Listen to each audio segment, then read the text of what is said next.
প্ৰথম আৰু দ্বিতীয় পৰ্যায়ত ভাৰতীয় জনতা পাৰ্টি 10খনত 10খনে জিতিবলৈ সক্ষম হ'ব। ঠিকদৰে তৃতীয় পৰ্যায়ত আমাৰ 4খন আসন আছে। কোকৰাঝাৰ আমি BPLক দিছোঁ, ধুবুৰী বৰপেটা অসম গণ পৰিষদক দিয়া হৈছে আৰু গুৱাহাটী বিজেপিৰ হাতত আছে। অৰ্থাৎ 4খনতে আমি সৰ্বশক্তি প্ৰয়োগ কৰিছোঁ। নিশ্চিতভাৱে 4খনে জিতাৰ কাৰণে প্ৰয়াস চলোৱা হৈছে।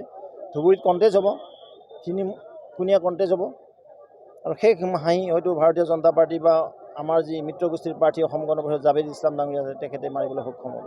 আজি যিদৰে সংখ্যালঘু ৰাইজৰ আমি সমৰ্থন পাইছোঁ, যিদৰে সংখ্যালঘু ৰাইজ ওলাই আছে, যোৱা 10 বছৰত মোদী ডাঙৰীয়াই সংখ্যালঘু ৰাইজক যিদৰে সেৱা আগবঢ়াইছে, নিশ্চিতভাৱে সংখ্যালঘু ৰাইজে এইবাৰ বিকাশৰ স্বাৰ্থত থাকিব।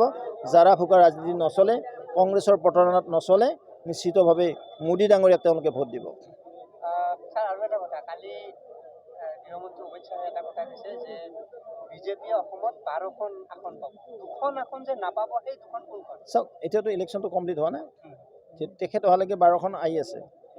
আজি আকৌ পিকচাৰটো চেঞ্জ হৈছে, আজি 13খনৰ পিনে আগবাঢ়ি গৈছে, হয়তো অহাকালি 14খন হ'ব পাৰে। যিটো প্ৰচাৰ আমাৰ 5 তাৰিখে 5 বজাত সমাপ্ত হ'ব।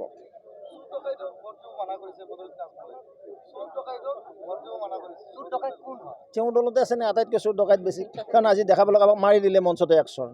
নিশ্চয় সেইটো চোৰে আছিল নে ডকাইতে আছিল বা? তেওঁ ধৰি আছে নেকি এটা এটাকৈ তেওঁৰ দলত? চোৰক মাৰিলে ডকাইতক মাৰিলে সুধিবচোন।